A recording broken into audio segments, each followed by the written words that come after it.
Assalamualaikum anak-anak, apa kabarnya? Semoga kalian semua dalam keadaan sehat walafiat. Sudah siap untuk pembelajaran kita kali ini? Yuk simak baik-baik ya videonya.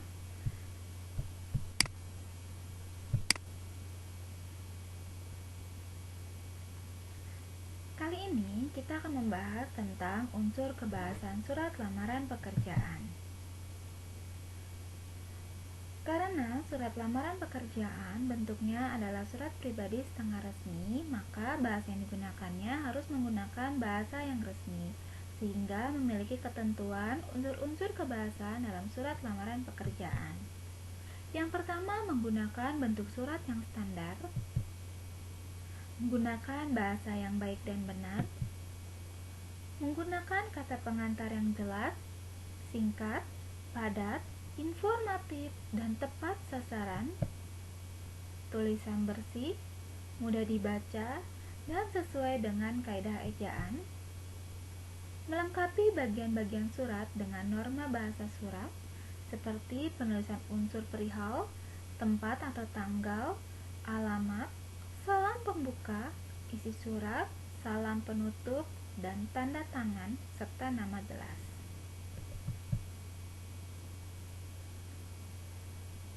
Penulisan alinea pembuka surat lamaran pekerjaan itu disesuaikan dengan sumber informasi yang telah kalian dapatkan. Contohnya, jika kalian mendapatkan informasi lowongan pekerjaannya yang terdapat dalam iklan surat kabar ataupun berita online.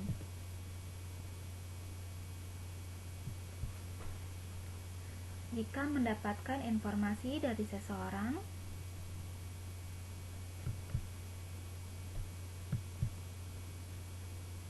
pengumuman resmi dari instansi yang membutuhkan tenaga, permohonan instansi pada sekolah,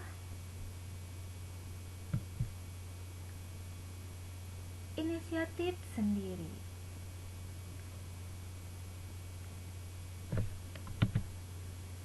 Nah, kali ini kita akan membahas tentang unsur kebahasaan. Di sini sudah ada contoh surat lamaran pekerjaan.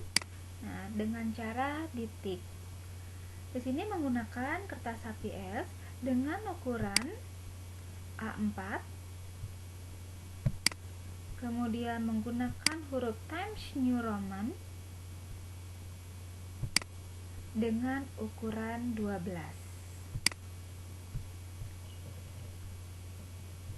Perhatikan baik-baik. Di sini kita mulai ya. Kalau minggu sebelumnya kita sudah membahas tentang sistematika penulisan, sekarang kita akan bahas tentang unsur-unsur kebahasaannya. Yang pertama, bisa kalian perhatikan di sini ada penulisan titik mangsa atau tempat tanggal pembuatan surat. Posisinya ada di sebelah kanan. Contohnya di sini adalah Bandung, 26 Juni 2020. Dalam penulisan titik mangsa, nama kota harus menggunakan huruf kapital dan nama bulan harus menggunakan huruf kapital. Kemudian dilewati satu baris, di sebelah kiri ada penulisan perihal, yaitu tentang lamaran pekerjaan. Lewati satu baris, di sini ada penulisan alamat surat. Alamat surat tidak boleh menggunakan kata kepada atau lebih dari 3 baris. Contohnya, yang terhormat titik, manajer personalia PT Suba Indah, Jalan Raya Bogor, kilometer 32, Bogor. Dalam penulisan alamat surat, penulisan PT tidak boleh menggunakan tanda baca titik, karena PT adalah singkatan dari sebuah lembaga yang artinya adalah perseroan terbatas. Kemudian, di dalam alamat surat, penulisan jalan tidak boleh disingkat. Setelah nama kota, tidak boleh menggunakan tanda baca titik. Dilewati satu baris. Kemudian di sini ada contoh salam pembuka. Penulisan salam pembuka diawali dengan huruf kapital kemudian huruf kecil, dan diakhiri dengan tanda baca koma. Setelah itu kita masuk ke bagian isi. Nah, di sini adalah contohnya jika kalian mendapatkan informasinya dari iklan surat kabar.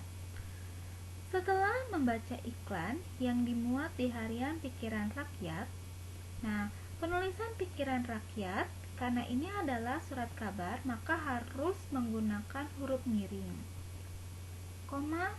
23 Juni 2020 yang isinya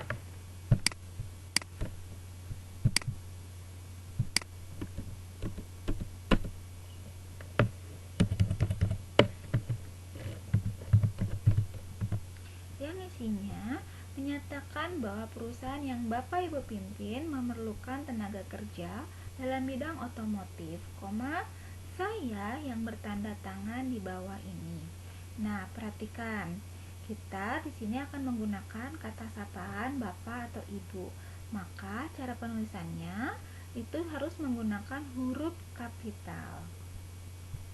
Kemudian setelah bagian alinea pembuka, di sini dilampirkan identitas diri. Nah, kalian perhatikan di sini cara penulisan identitas diri seperti nama, tempat tanggal lahir, alamat, pendidikan, dan nomor telepon. Di sini harus urutannya menggunakan huruf kecil, tidak boleh menggunakan huruf kapital. Setelah bagian identitas diri, kalian masukkan maksud untuk melamar pekerjaan. Di sini contohnya, bermaksud mengajukan lamaran sebagai karyawan di perusahaan yang Bapak Ibu pimpin sesuai dengan latar pendidikan saya. Setelah maksud atau tujuan lamaran, maka kalian cantumkan penulisan lampiran. Sebagai bahan pertimbangan, bersama ini saya lampirkan 1. Pas foto ukuran 3x4 1 lembar, 2. Fotokopi KTP, 3. Fotokopi ijazah yang sudah dilegalisir, 4. Di sini 4. Fotokopi surat keterangan kesehatan, 5. Fotokopi SKCK, 6. Fotokopi kartu kuning, 7. Daftar riwayat hidup, 8. Fotokopi sertifikat. Di bagian perincian lampiran, contohnya seperti pas foto ukuran 3x4 1 lembar, itu harus diakhiri titik koma. Ya, dari nomor 1 sampai dengan nomor 7 menggunakan tanda baca titik koma, dan yang bagian terakhir di sini harus menggunakan tanda baca titik. Setelah bagian lampiran, kita masuk ke bagian alinea atau paragraf penutup surat. Contohnya, demikian surat lamaran pekerjaan ini saya sampaikan. Atas perhatian Bapak atau Ibu, saya ucapkan terima kasih. Nah, ini adalah bagian alinea penutup surat. Setelah bagian isi, kita masuk ke bagian salam penutup. Sama dengan salam pembuka, salam penutup di sini menggunakan huruf H kapital, S kecil, dan diakhiri dengan tanda baca koma. Setelah itu ada tanda tangan dan nama jelas kalian atau nama terang kalian. Nah, ini adalah contoh penulisan untuk surat lamaran pekerjaan. Jadi, ketika kalian menulis surat lamaran pekerjaan, perhatikan baik-baik penulisannya, itu ejaannya, penggunaan huruf kapital dan huruf kecilnya, serta penggunaan tanda bacanya. Cukup sekian video kita kali ini. Assalamualaikum warahmatullahi wabarakatuh. Terima kasih.